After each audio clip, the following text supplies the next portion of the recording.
Right, we're at semi-final stage then now at the Pudsey Classic, and the first game's just started. Joe Bray plays Ashley Dakin. Ashley's set off really well, 4-0, and he's not had a ball outside 6 inch.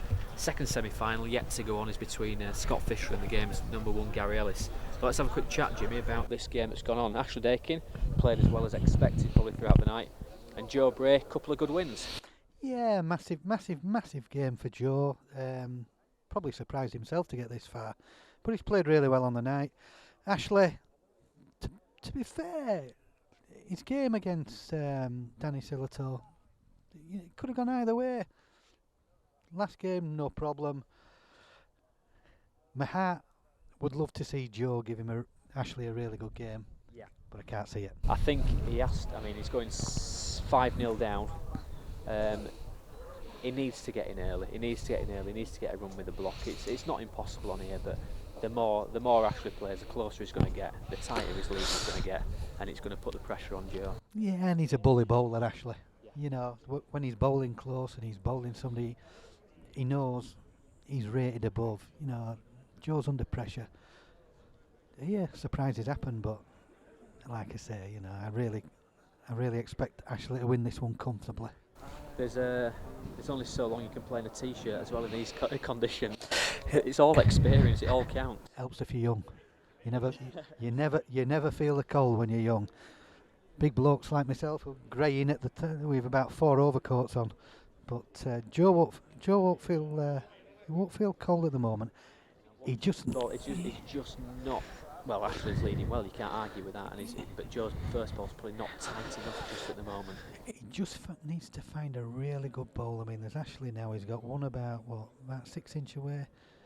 You know, if he can run the block, he just needs a little rub just to get himself buzzing. Yeah, he needs to get in early, he wants to stay within 6, and he's got half a chance, but any more than that at this time in the game, and it's going to be difficult for him. Yeah, and again here, a little bit of not gamesmanship but experience from Ashley. He knows whether he's 1 or 2, he's letting the referee have a look, slow the game down, put a bit of pressure on. It's a difficult call, obviously. Did he have a look himself? It's unlike Ashley, to be so honest. Normally if somebody else has a look and they say it's easy to, or it's easy this or whatever. This has got a chance, hasn't it, Jim? Is he just a little bit big? Oh, and that's he needed, because from being 5-1 and in the game 6-0 and then leading out against him again. But on the plus side, he's played the right ball, Tom, hasn't he? You know, he's played the ball, he's given it a chance, and he just needed a rub of the green, really. This is one of those games that for me could quite easily be almost embarrassing. It could go one way, but with Joe has to get in early on and shake those semi-final nerves out of the way. Being on the green on his own, 1 game match at the moment, 1 game on the green. He's got a bit of room here, but I'd question whether it's embarrassing to lose in the semi-final of the Pudsey Classic. I think there are 122 other bowlers all would have loved the opportunity to lose in the semi-final. No. Yeah, that's what I'm saying. He's done extremely well so far, and it wouldn't be a disgrace to go out to one of Yorkshire's best bowlers in a semi-final. It won't, but he's got room this end. You know, he needs to take the time, just compose himself. 9 times out of 10, if this were a league game, he'd have no problem beating these balls. Looks far enough to me, Tom. He's turned his peg, which is a brave bowl. It shows confidence. He's got a chance. It's a good bowl. He's on the card, and he'll feel great for that. In now and then, hopefully we'll have a good game. Another game just about to start then. Gary Ellis, Scott Fisher. This is an interesting one, this, for the bookies, because the bookies had Gary 6-4 at the start of the competition. The best backed outsider against Gary has been Scott. Yeah, exactly. I think I was speaking to Duncan earlier, and he's in a position now where if Scott wins, he loses. Yeah. It wouldn't be. I don't think he'd be disappointed if they win at him from the top half. I think it'd be one of the rare occurrences where Duncan and the little more boys were cheering on Ashley Dakin. Yes, definitely. And I believe that 2 of the 3 bowlers left on the green other than Gary Ellis are more than capable of beating him. Out of the 16 we've had tonight, I think these are the 2, Dakin and Fisher, who can do the business. Yeah, I mean, I watched Dakin play. He played Ellis in the semi-final of the ABA this year at Crossland Moor, and he, I think he took Gary to 19, and Gary produced a couple of absolute top-notch balls to get home. Which game I'm following? Personally, I'd like to see a Fisher Dakin final. Yes. They don't get much success in Huddersfield, do they? So it'd be nice to see one. It could be an interesting one. Yeah, it could be.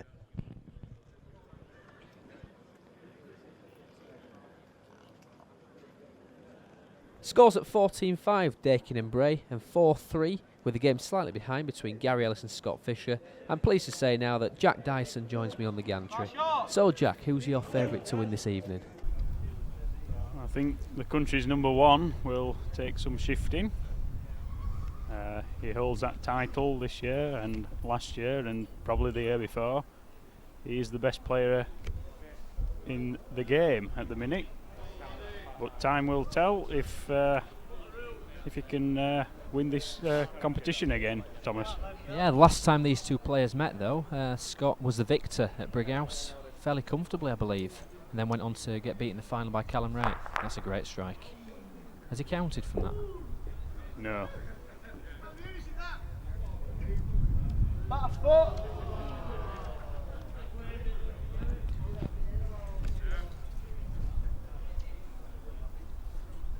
Unfortunate there, Scott Fisher.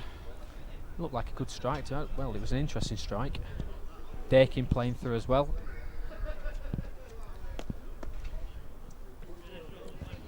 Looks like Joe Bray has a mountain to climb in this semi-final.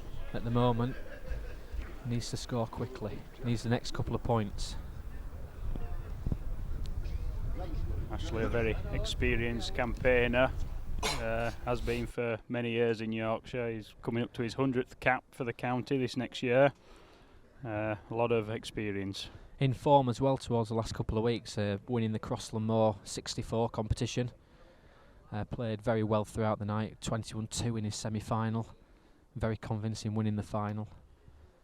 He also has won the Moorside Open in Oldham this time.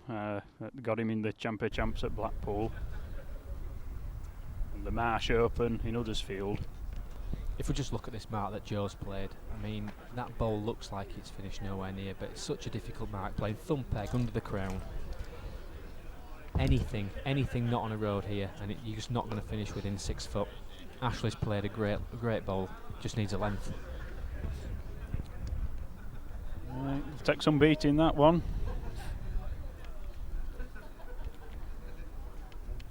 Joe's mended on the road here. Yeah, I still think he's underneath for me. It's whether he can win it on a length.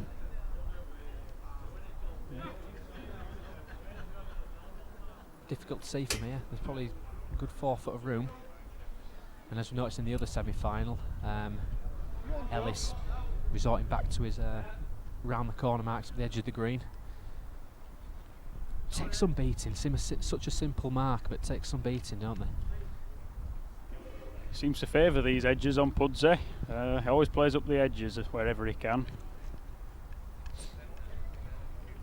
Meanwhile, Dakin has played Good a perfect length and it's won the end. Good ball on a difficult mark. Yes, using his experience there to full effect. Scott Fisher's just played a great ball against Gary. Just got in at the right time now. 10-4, but this lead's going to be paramount to the rest of the game. Where's he going to go from there? 4-10, jack in hand. He's lengthened it a little bit. Round peg across the crown. Yeah, not surprising for Scott that he's played finger peg. Likes to step right across it, right across himself. Not much for big on this mark. Can't get definitely, wide. Definitely not. It is further than you think out of that corner. This can do well now. It needs to run. It needs to get over. It's not a bad lead. Not a bad lead on that piece. It'll look a lot closer from the map, Thomas. Yeah, it's got in Ash.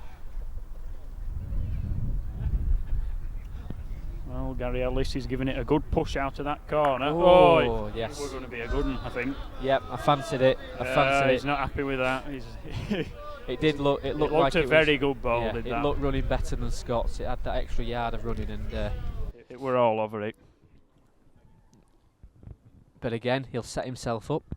go back, position himself, trademark delivery, no doubt come out perfectly, and he'll have set himself there. He knew that was going in, he knew that had a chance. You can tell by his body language when it got hit.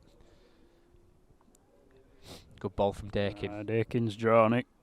Oh, he's gone through the gap. That's gone out. That's That was unbelievable. unlucky. I Great think Joe's ball, on. Great ball. This is difficult for Joe. He has to go and pair it. He has to try and pair it. Well, meanwhile, Ellis, I Ellis.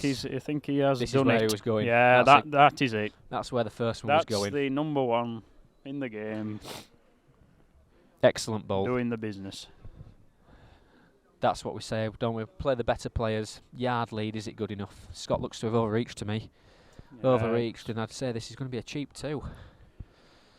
Can't play any weight on that hand, it'll just hold off. You've got to go in on the narrow side on the round peg, off the crown. It's a 2, Thomas, with a miss, definitely. Just slides round. Good balls. Good balls. 3 good balls at that end. Gary had 3 good balls. Deserved the 2. Indeed.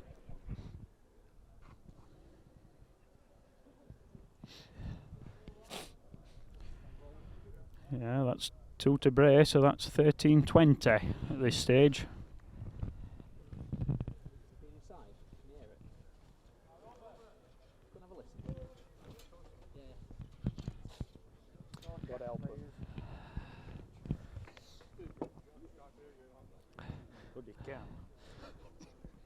Joe favouring the thumb peg knife edge mark again.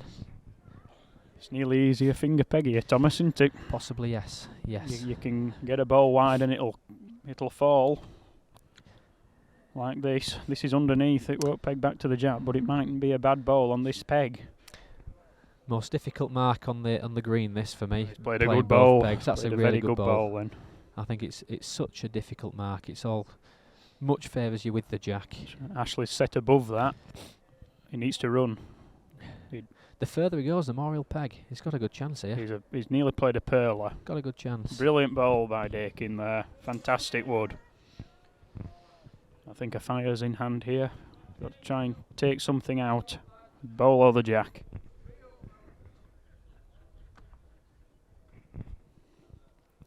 His attack in the end. Well, he's Giving us definitely on a chance, road, giving us Thomas. a chance, Jack. He's What just a going to great hang effort out. this is. What a great effort. Unlucky. That's it. Game over. He's had a great night tonight, as Joyce. He says his first major final. He's had Semi-final. two good wins. Semi-final. He's done himself proud tonight. I'm sure his dad will be pleased with the performance. He's braved the weather, sat on the bench at the far side of the green. Done really well. So that's it then. Focus now on Ellis Fisher. And 15-5. It's a long way for Scott Fisher to pull back at this stage.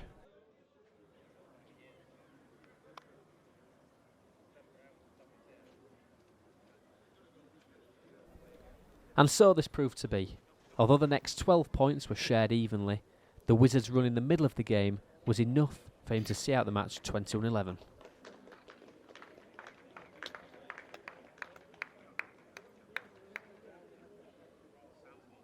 So join us in part 4 for the final of the Pudsey Classic between Ashley Dakin and Gary Ellis.